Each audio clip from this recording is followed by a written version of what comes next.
bandiraɓe fulɓe en gari jaabade namdal ngal ɗo en mbaɗat ngal ɗo vidéo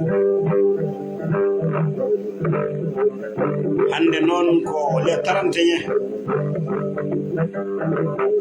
2024 natirɗe 2025 mbiɗen yimɓe fulɓe mbaɗi ko sili tigueji e wagueji e gandal yi kaala Abdoul Sili ndamaji woni Abdoul Sili Saydou Kouba gaynako temedere ɓullo fo noon mi salaki min jewtide kono yo min dokkodir hakkillaji min dokka dalillaji kala mbiɗa heewi neldede ɗo nayi ine leeli woote hen fof aɗi ndumtodiri gomole majje laaceje majje ine kuɗɗodiri en nani hen en jeddani haalɓe ɓe kono gandal waɗi ko fannu kono yimɓe fof so nangue Allah jeddi mbatta sa yimɓe jettodiri laabi keewi tan nangani to nangateɗo se nangue Allah ɗo tan jeddi mbatta ɗiɗo nayyi ko luural mangal woni e majje so leydi e leydi so yimɓe e yimɓe so jonguroji ko luural mangal woni e nayyi en mbaɗino audio e fedde gawam Djiby Siré kono en mbaɗat ɗo vidéo hande nayi ɗi pullo fof laarowo ganduɗo jawdi nayi ɗi goni e majje ko luural so ɗum teski hay wote majje accaji ranewe ni tan e sooye sa laari ɗi cikkata e leydi mbaɗi ko funnague e hirnague kono sa ƴewtiniɓe e leydi mbaɗi ko rewo e worgo walla jaɗiɗo woni ɗon ko luural nayi ɗiɗo leliɗi ko luural tan woni e majje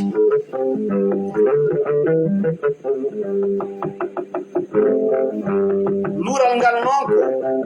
ko anduɓe cali haaldu ko fodɓe haaldu cali haaldu bandiraɓe fulɓe nayɗi ko teƴƴere ko luural woni e majje ko haala daɓɓa ka eɗen mbiya kadi fulɓe camaba ko gadata mawɓa wattumo sonngu watti sonngu borti watti sonngu beyi ko bawiyete camaba sobo tiggima e nokku goto ko ɓooyi ɗon koɓe mabɓa keddo ɗon ɗum woni camaba ko gadata kono ko wiyete camaba ko inde mum wo inde nde ko gadata woni camaba woni camulin en jii noon fulɓe ina nante konngol ngol wonani gonga mando binaji Abdoul Sili ndamaji kono ko hokkata mon ko dalilu mo nangoto ko yiyato ko memata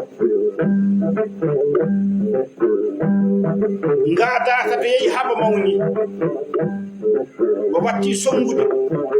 o wattata ko soɓa ñaamiba libroba lelo walla hoore tabanaari o jooɗoba accito o watta songude o watta rinkade o wara dawaji o wara kala kon ɗum ndim soko heewi ko ɗum ɗo woni camaba eɗen mbiya noon fulɓe yoɓe ndeena huɓɓinde ɓerɗe gadata wona ko warata e jiwargoji muɗum kewɗi wadde sen fulɓe yimɓe parwal nayi parwal yoɓe goppu warde gadata ina neho saabu eɗen ƴeewa leyɗele enno en ayiya gadata ne wone saalide tanno cukalel ne waɗɗinde filmoji gadata to heyɗani warata hunde ɗum woni ko wiyete ko cukalel fundama e gadata ala ko cukalel gadata nehete o wowa cukalel ngel o wowa galle o watta itte ɗeɗe aɓa ñaama o watta leɗɗadi cukalel e ko ala hen ha mo anda yoɓe fundaɓe bunɗaɓe ɓe koddigal waɗa ɗum noon bandiraɓe fulɓe haalande noon fulɓe ha paama ɗum wona hunde newide gila ñande tagaɗon haaga keɓɗon Allah wiyata ko camaba hay goto mon yiirani yitiri oɗon mbiya oɗon keɓa koɓe ɗe oɗo keɓton koɓa yiyani koɓe ɗe ko gadata mawɓe mbattugo sonngu wattu ko songude ko ɗum woni caamaba gadata mawba caamolin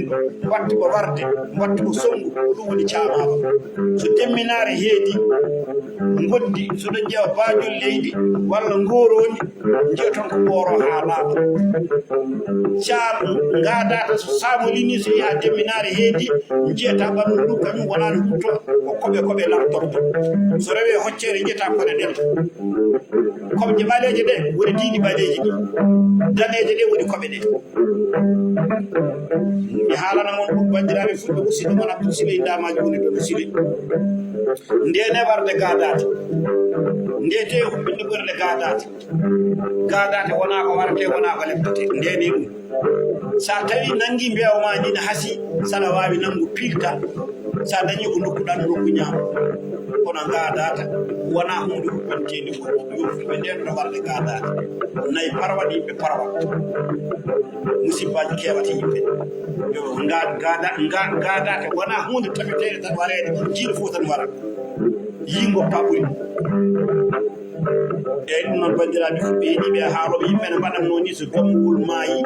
walla oppi nawana gadate piiɗo hen ñaama jokkita ɗum daña ñamde